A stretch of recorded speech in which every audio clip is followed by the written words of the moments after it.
عما يتساءلون عن النبأ العظيم الذي هم فيه مختلفون كلا سيعلمون ثم كلا سيعلمون ألم نجعل الأرض مهادا والجبال أوتادا وخلقناكم أزواجا وجعلنا نومكم سباتا وجعلنا الليل لباسا وجعلنا النهار معاشا وبنينا فوقكم سبعا شدادا وجعلنا سراجا وهاجا وأنزلنا من المعصرات ماء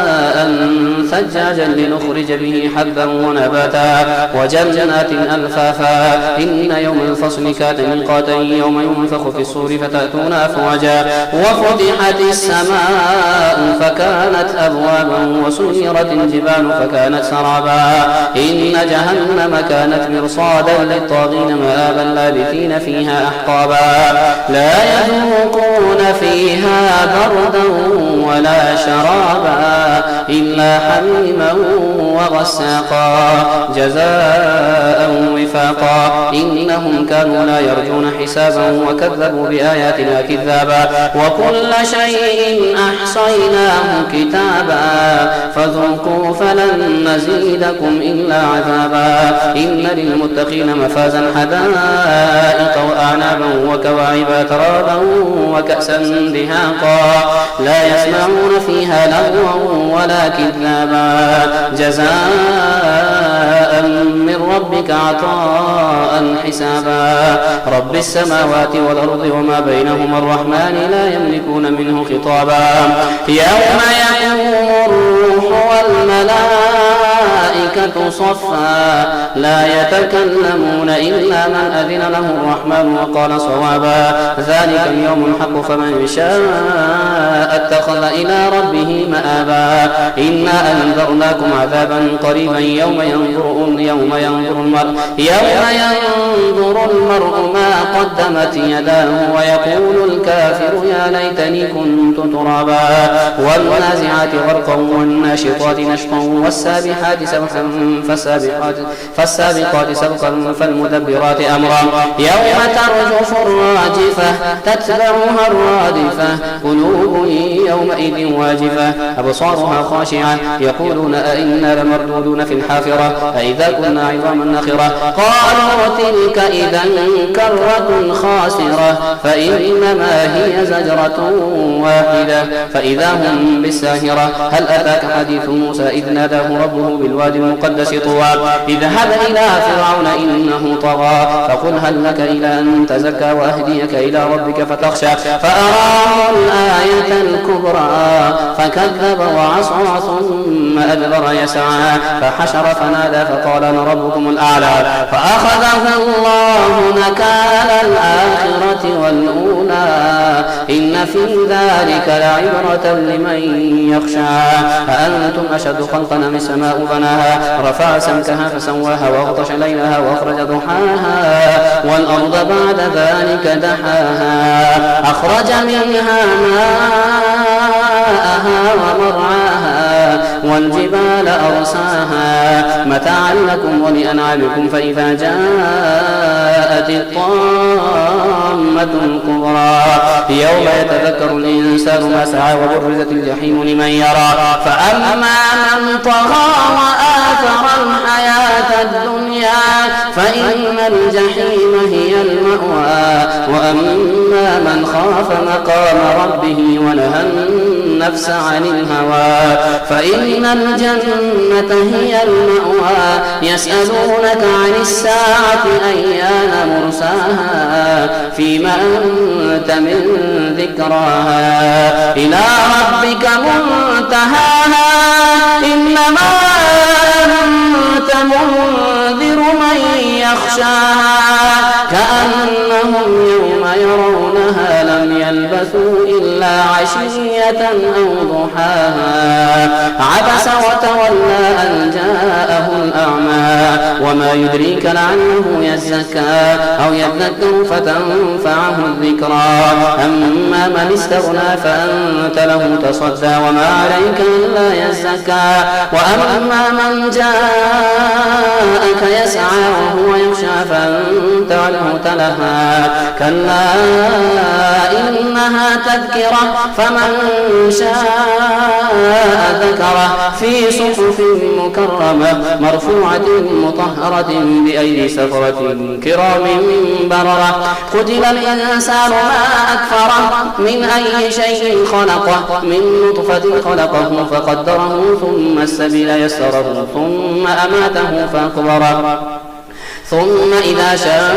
أنشره كلا لما يقض ما أمره فلينظر الإنسان إلى طعامه أنا صببنا الماء صبا ثم شققنا الأرض شقا فأنبتنا فيها حبا وعنبا وقضبا وزيتونا ونخلا وحدائق غلبا وفاكهة وأبا متاعا لكم ولأنعامكم فإذا جاءت الصاخة يوم يفر المرء من أخيه وأمه وأبيه وصاحبته وبنيه لكل امرئ منهم يومئذ شأن يغنيه وجوه يومئذ مسفرة ضاحكة مستبشرة ووجوه يومئذ عليها غبرة ترهقها قترة أولئك هم الكفرة الفجرة إذا الشمس كورت وإذا النجوم انكدرت وإذا الجبال سيرت وإذا العشار عطلت وإذا الوحوش حشرت وإذا البحار سجرت وإذا النفوس زوجت وإذا الموءودة سئلت بأي ذنب قتلت وإذا الصحف نشرت وإذا السماء كشطت وإذا الجحيم سعرت وإذا الجنة أزلفت علمت نفس ما أحضرت فلا أقسم بالخنس الجوار الكنس والليل إذا عسعس والصبح إذا تنفس إنه لقول رسول كريم ذي قوة عند ذي العرش مكين مطاع ثم أمين وما صاحبكم بمجنون ولقد رآه بالأفق المبين وما هو على الغيب بضنين وما هو بقول شيطان رجيم فأين تذهبون إن هو إلا ذكر للعالمين لمن شاء منكم أن يستقيم وما تشاءون إلا أن يشاء الله رب العالمين إذا السماء انفطرت وإذا الكواكب انتثرت وإذا البحار فجرت وإذا القبور بعثرت علمت نفس ما قدمت وأخرت يا أيها الإنسان ما غرك بربك الكريم الذي خلقك فسواك فعدلك في أي صورة ما شاء ركبك كلا بل تكذبون بالدين وإن عليكم لحافظين كراما كاتبين يعلمون ما تفعلون إن الأبرار لفي نعيم وإن الفجار لفي جحيم يصلونها يوم الدين وما هم عنها بغائبين وما أدراك ما يوم الدين ثم ما أدراك ما يوم الدين يوم لا تملك نفس لنفس شيئا والأمر يومئذ لله ويل للمطففين الذين إذا اكتالوا على الناس يستوفون وإذا كالوهم أو وزنوهم يخسرون ألا يظن أولئك أنهم مبعوثون ليوم عظيم يوم يقوم الناس لرب العالمين كلا إن كتاب الفجار لفي سجين وما أدراك ما سجين كتاب مرقوم ويل يومئذ للمكذبين الذين يكذبون بيوم الدين وما يكذب به إلا كل معتد أثيم إذا تتلى عليه آياتنا قال أساطير الأولين كلا بل ران على قلوبهم ما كانوا يكسبون كلا إنهم عن ربهم يومئذ لمحجوبون ثم إنهم لصال الجحيم ثم يقال هذا الذي كنتم به تكذبون كلا إن كتاب الأبرار لفي عليين وما أدراك ما عليون كتاب مرقوم يشهده المقربون إن الأبرار لفي نعيم على الأرائك ينظرون تعرف في وجوههم نضرة النعيم يسقون من رحيق مختوم ختامه مسك وفي ذلك فليتنافس المتنافسون ومزاجه من تسنيم عينا يشرب بها المقربون إن الذين أجرموا كانوا من الذين آمنوا يضحكون وإذا مروا بهم يتغامزون وإذا انقلبوا إلى أهلهم انقلبوا فكهين وإذا رأوهم قالوا إن هؤلاء لضالون وما أرسلوا عليهم حافظين فاليوم الذين آمنوا من الكفار يضحكون على الأرائك ينظرون هل ثوب الكفار ما كانوا يفعلون إذا السماء انشقت وأذنت لربها وحقت وإذا الأرض مدت وألقت ما فيها وتخلت وأذنت لربها وحقت يا أيها الإنسان إنك كادح إلى ربك كدحا فملاقيه فأما من أوتي كتابه بيمينه فسوف يحاسب حسابا يسيرا وينقلب إلى أهله مسرورا وأما من أوتي كتابه وراء ظهره فسوف يدعو ثبورا ويصلى سعيرا إنه كان في أهله مسرورا إنه ظن أن لن يحور بلى إن ربه كان به بصيرا فلا أقسم بالشفق والليل وما وسق والقمر إذا اتسق لتركبن طبقا عن طبق فما لهم لا يؤمنون وإذا قرئ عليهم القرآن لا يسجدون بل الذين كفروا يكذبون والله أعلم بما يوعون فبشرهم بعذاب أليم إلا الذين آمنوا وعملوا الصالحات لهم أجر غير ممنون والسماء ذات البروج واليوم الموعود وشاهد ومشهود قتل أصحاب الأخدود النار ذات الوقود إذ هم عليها قعود وهم على ما يفعلون بالمؤمنين شهود وما نقموا منهم إلا أن يؤمنوا بالله العزيز الحميد الذي له ملك السماوات والأرض والله على كل شيء شهيد إن الذين فتنوا المؤمنين والمؤمنات ثم لم يتوبوا فلهم عذاب جهنم ولهم عذاب الحريق إن الذين آمنوا وعملوا الصالحات لهم جنات تجري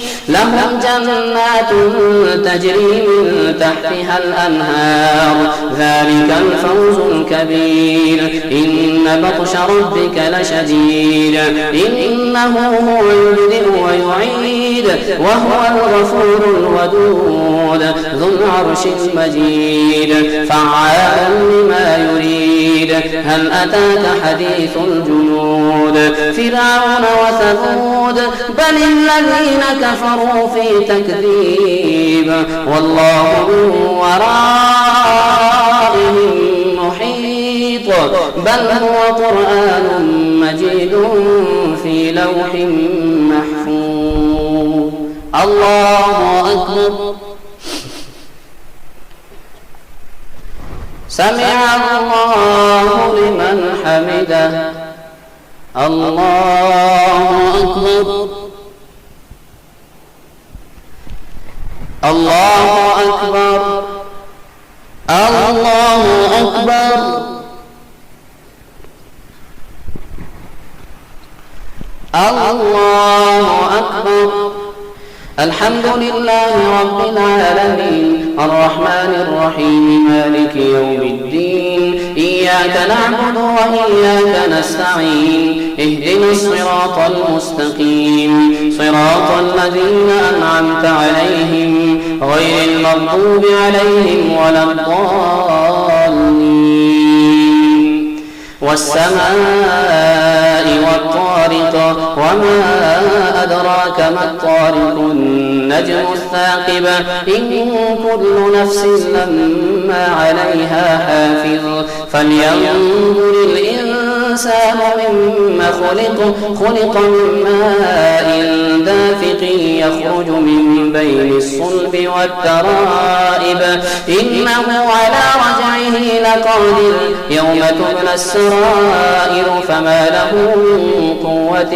ولا ناصر. والسماء ذات الرجع والأرض ذات الصدع إنه لقول فصل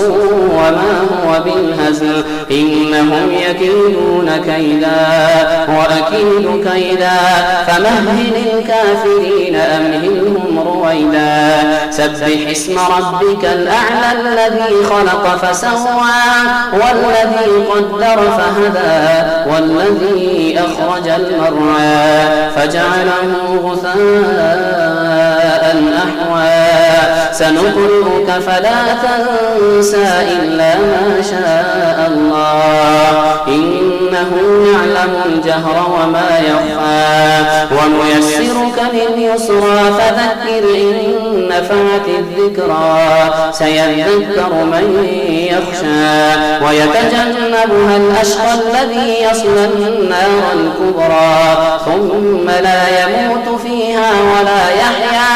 قد أفلح من تزكى وذكر اسم ربه فصلى بل تؤثرون الحياة الدنيا والآخرة خير وأبقى إن هذا لفي الصحف الأولى صحف إبراهيم وموسى. هل أتاك حديث الغاشية وجوه يومئذ خاشعة عاملة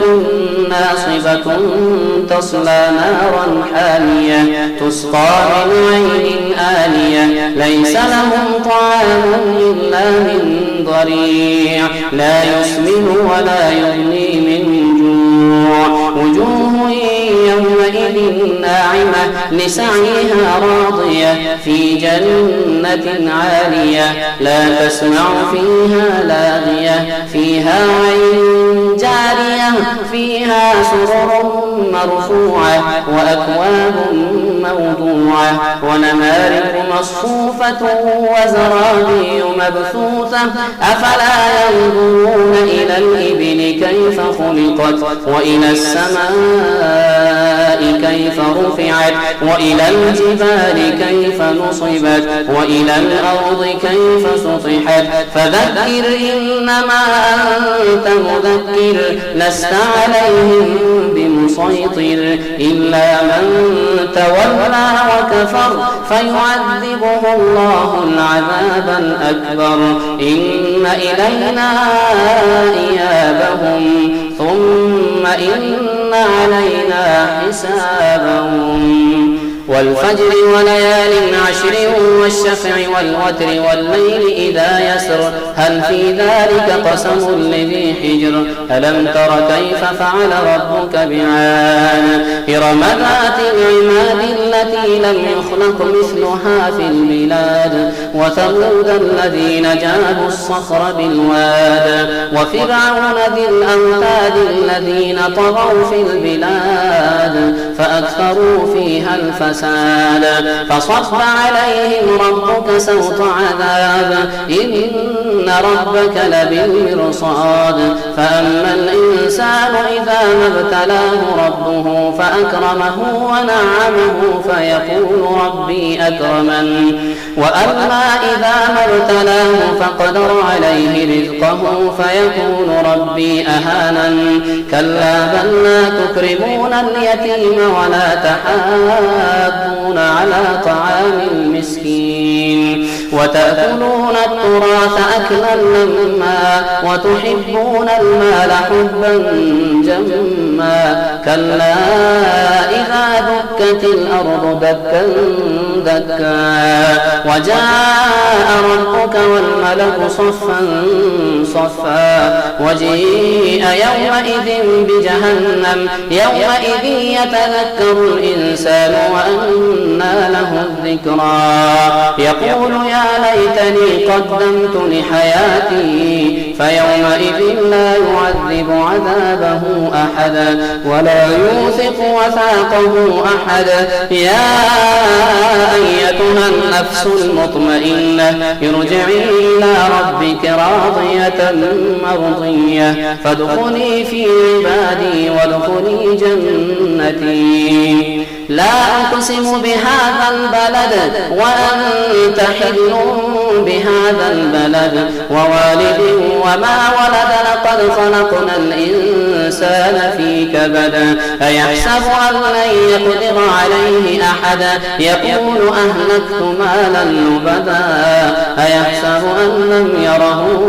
أحدا ألم نجعل له عينين ولسانه وشفتين وهديناه النجدين فلاقتحم العقبة وما أدراك ما العقبة فك رقبة أو إطعام في يوم ذي مسغبة يتيما ذا مقربة أو مسكينا ذا متربة ثم كان من الذين آمنوا وتواصوا بالصبر وتواصوا بالمرحمة أولئك أصحاب الميمنة والذين كفروا بآياتنا هم أصحاب المشأمة عليهم نار مؤصدة والشمس وضحاها والقمر إذا تلاها والنهار إذا جلاها والليل إذا يغشاها والسماء وما بناها والأرض وما طحاها ونفس وما سواها فألهمها فجورها وتقواها قد أفلح من زكاها وقد خاب من دساها كذبت ثمود بطغواها إذ انبعث أشقاها فقال لهم رسول الله ناقة الله وسقياها فكذبوه فعقروها فدمدم عليهم ربهم بذنبهم فسواها ولا يخاف عقباها والليل إذا يغشى والنهار إذا تجلى وما خلق الذكر والأنثى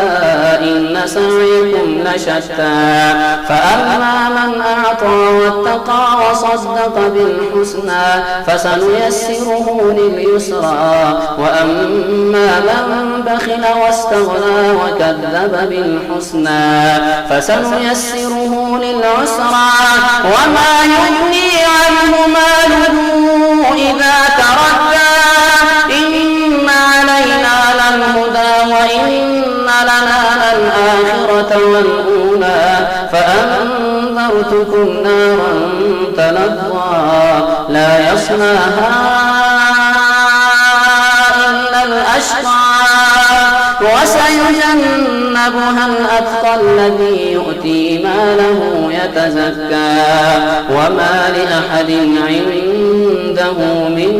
نعمة تجزى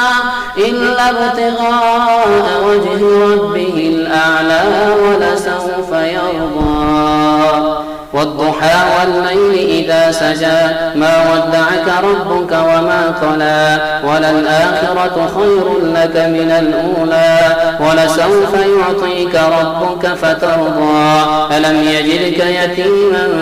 فآوى ووجدك ضالا فهدى ووجدك عائلا فأغنى فأما اليتيم فلا تقهر وأما السائل فلا تنهر وأما بنعمة ربك فحدث ألم نشرح لك صدرك ووضعنا عنك وزرك الذي أنقض ظهرك ورفعنا لك ذكرك فإن مع العسر يسرا إن مع العسر يسرا فإذا فرغت فانصب وإلى ربك فارغب والتين والزيتون وطور سينين وهذا البلد الأمين لقد خلقنا الإنسان في أحسن تقويم ثم رددناه أسفل سافلين إلا الذين آمنوا وعملوا الصالحات فلهم أجر غير ممنون فما يكذبك بعد بالدين أليس الله بأحكم الحاكمين اقرأ باسم ربك الذي خلق الإنسان من علق اقرأ وربك الأكرم الذي علم بالقلم علم الإنسان ما لم يعلم كلا إن الإنسان ليطغى أن رآه استغنى إن إلى ربك الرجعى أرأيت الذي ينهى عبدا إذا صلى أرأيت إن كان على الهدى أو أمر بالتقوى أرأيت إن كذب وتولى ألم يعلم بأن الله يرى كلا لئن لم ينته لنسفعا بالناصية ناصية كاذبة خاطئة فليدع ناديه سندع الزبانية كلا لا تطعه واسجد واقترب إنا أنزلناه في ليلة القدر وما أدراك ما ليلة القدر ليلة القدر خير من 1000 شهر تنزل الملائكة والروح فيها بإذن ربهم من كل أمر سلام هي حتى مطلع الفجر لم يكن الذين كفروا من أهل الكتاب والمشركين منفكين حتى تأتيهم البينة رسول من الله يتلو صحفا مطهرة فيها كتب قيمة وما تفرق الذين أوتوا الكتاب إلا من بعد ما جاءتهم البينة وما أمروا إلا ليعبدوا الله مخلصين له الدين حنفاء ويقيموا الصلاة ويؤتوا الزكاة وذلك دين القيمة إن الذين كفروا من أهل الكتاب والمشركين في نار جهنم خالدين فيها أولئك هم شر البرية إن الذين آمنوا وعملوا الصالحات أولئك هم خير البرية جزاؤهم عند ربهم جنات عدن تجري من تحتها الأنهار خالدين فيها أبدا رضي الله عنهم ورضوا عنه ذلك لمن خشي ربه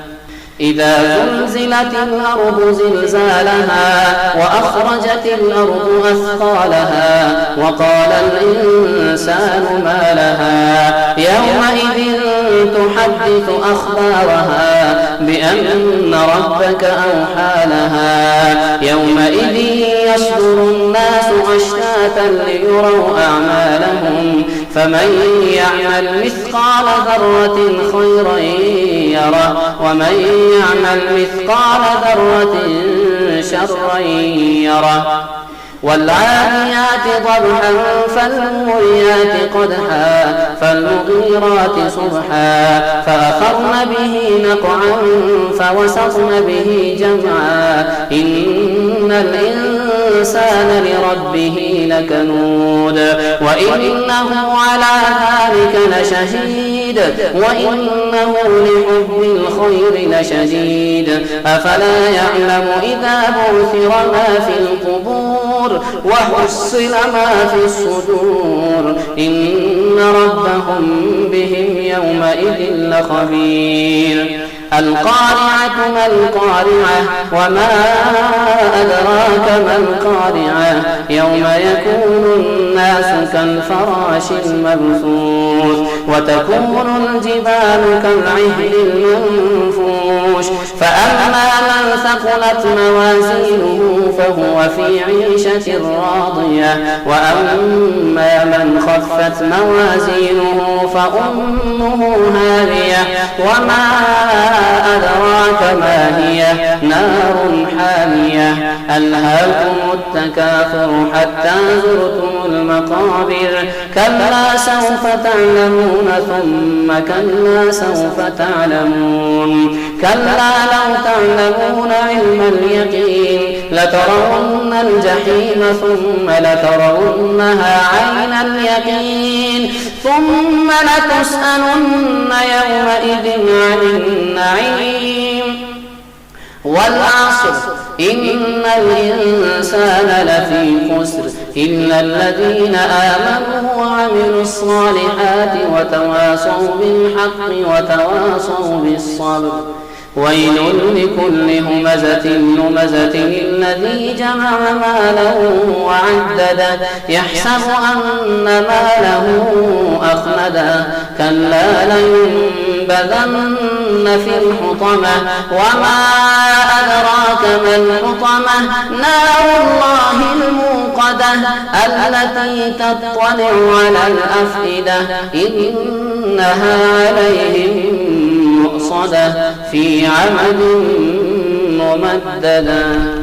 ألم تر كيف فعل ربك بأصحاب الفيل ألم يجعل كيدهم في تضليل وأرسل عليهم طيرا أبابيل ترميهم بحجارة من سجيل فجعلهم كعصف مأكول لإيلاف قريش إيلافهم رحلة الشتاء والصيف فليعبدوا رب هذا البيت الذي أطعمهم من جوع وآمنهم من خوف أرأيت الذي يكذب بالدين فذلك الذي يدعو اليتيم ولا يحض على طعام المسكين فويل للمصلين الذين هم عن صلاتهم ساهون الذين هم يراءون ويمنعون الماعون إنا أعطيناك الكوثر فصل لربك وانحر إن شانئك هو الأبتر قل يا أيها الكافرون لا أعبد ما تعبدون ولا أنتم عابدون ما أعبد ولا أنا عابد ما عبدتم ولا أنتم عابدون ما أعبد لكم دينكم ولي دين إذا جاء نصر الله والفتح ورأيت الناس يدخلون في دين الله أفواجا فسبح بحمد ربك واستغفره إنه كان توابا تبت يدا أبي لهب وتب ما أغنى عنه ماله وما كسب سيصلى نارا ذات لهب وامرأته حمالة الحطب في جيدها حبل من مسد بسم الله الرحمن الرحيم قل هو الله أحد الله الصمد لم يلد ولم يولد ولم يكن له كفوا أحد قل أعوذ برب الفلق من شر ما خلق ومن شر غاسق إذا وقب ومن شر النفاثات في العقد ومن شر حاسد إذا حسد